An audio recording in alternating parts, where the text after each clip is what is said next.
Welcome back, and now we are going to investigate the effects of A and B in our general transformation model. Okay, we've seen C and D.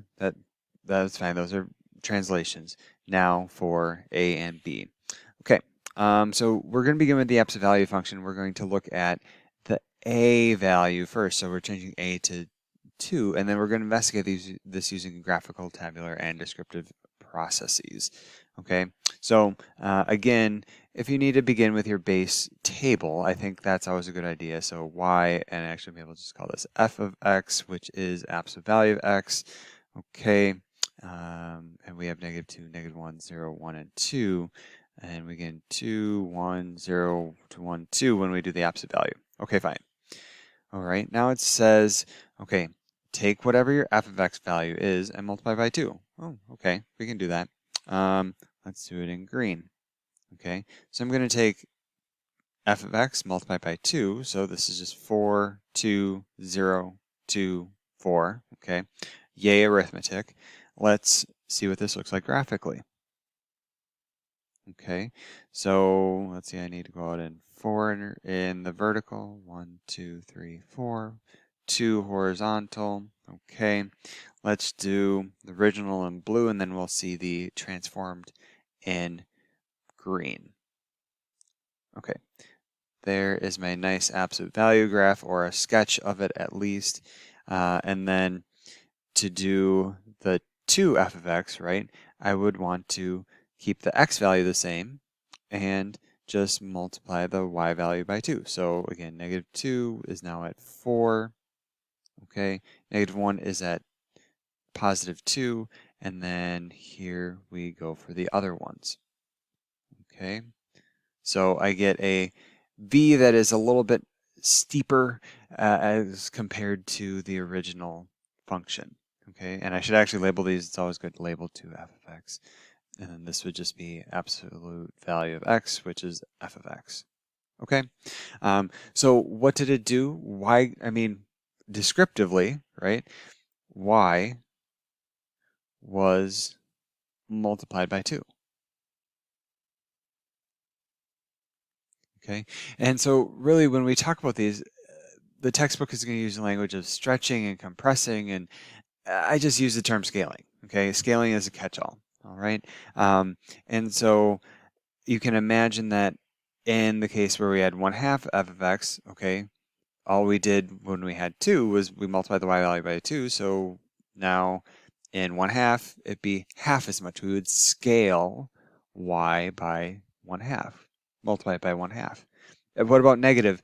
Well, multiply by -1. Big deal. Okay. In the case of negative, it would actually reflect. But in general, when we talk about A in the general transformation model, okay, this is a vertical scaling.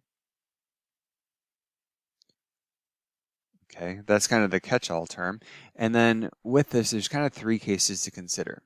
Okay, I feel like I need to break it in these 3 cases because the textbook will do that. And so if we have an absolute value, okay, pay attention, absolute value is bigger than 1, then we get a vertical stretch, okay, by factor A. Okay, if we have if we have A and absolute values between 1 but less than 1, so it's like a fraction, this would be a vertical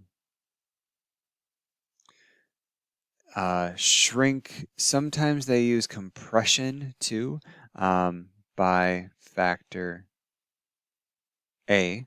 And then the last case is that if A is just in general a negative number, then we have a vertical reflection over the x-axis. Okay, so you can have multiple of these. So like you could have a stretch and a reflection, for instance. That's possible. You just can't have a stretch and a shrink at the same time, right? That just can't happen. So there we go. So we have some idea about vertical scalings now. Okay. let's move on to our last value to investigate from the general transformation model, value B. And so this one, you're gonna say, oh, it's just a horizontal scaling. Yeah, you're correct, but let's see. This one's a little weird to think about. Okay, so we're gonna look at a different base function, so x cubed. Okay, so base function table looks like this. It was -2, -1, 0, 1, and 2. Okay, and then when we cube it, it's -8, -1, 0, 1, and 8. Okay, fine. And now what I'm doing is I'm taking x and replacing it with 2x. So just like we did with the horizontal shifts, I want to do it kind of point by point. So I look at that point, take the x value, okay, and now this is going to be equal to 2x. Okay, I'm trying to find what my new x value is going to be. And so, okay, take x, divide by 2, I get -1 is equal to x. Okay, so my transformed x, so x goes from -2 to -1. Okay, let's do that with another point. Okay, from that point, pick off the x value and set that equal to 2x. Because again, my new x is 2x. Okay, and I solve -1/2 is equal to x. Okay, so this is -1/2. Oh, this is weird. 0 is equal to 2x. Okay, that's fine. That's 0. Okay, that's boring. And let's do another one. Pick off this one. Okay, I do 1 is equal to 2x. 1/2 is equal to x. Okay, and so then you might be able to discern a pattern now, right? -2 went to 1, -1 went to -1/2, 1 went to 1/2. So then you might conjecture that, okay, I think 2 is going to go to 1. It becomes half as much. Okay, and so when we look at this graphically, all right, y values 1, 2, 3, 4, 5, 6, 7, 8. 1, 2, 3, 4, 5. 6, 7, 8. Okay, 1, 2, 1, 2. Okay, original graph I'll plot in green. Okay, actually I'll do it like that. I'll symbolize it like that. So 1, 2, 8. Here we go. Here's the original graph. This is our x cubed graph. Okay, and then I'll plot this in our new, or in blue. So our new transform graph is going to keep the y value, just bring the x value in half the distance. So there, there, there, there, and to there. Okay. So in this case, I compressed it horizontally, which looks a lot like a vertical transformation too, right? But I brought the x values in half the distance, even though it presented as a 2x. Okay, and so what would happen to x over 2? Well, let's see, that was so if I multiply by 2, I brought it in halfway, or half the x value. Okay, so it was opposite. So instead of like multiplying by 2, I ended up dividing by 2.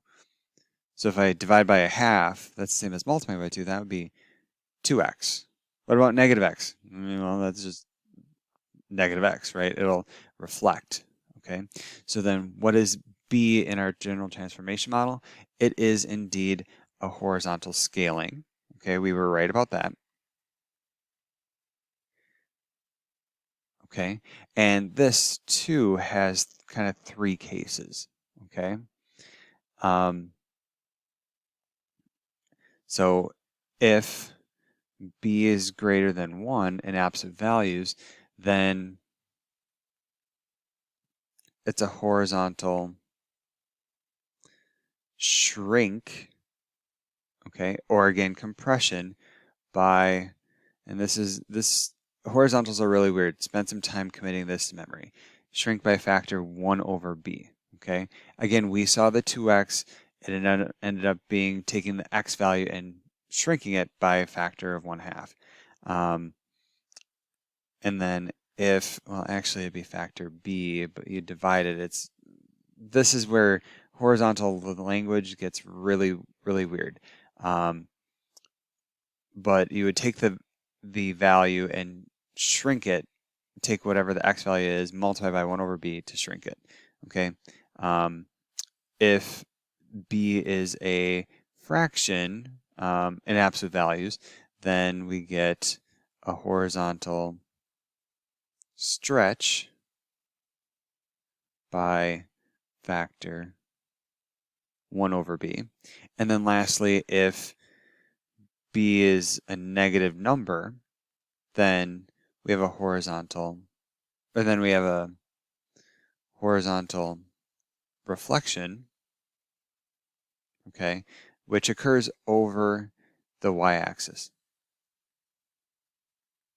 Okay, so those are the different things that can happen with B. Again, I don't distinguish between shrink and stretch in my own practice, so I don't even worry about them. I just go with scaling and I'm done. And so if that works for you, great, I recommend it, but be aware that shrink, stretch, compression, extension could all be language that you encounter. And again, here's the summary. So now we know what A, B, C, and D do in our general transformation model. Next, let's put them all together.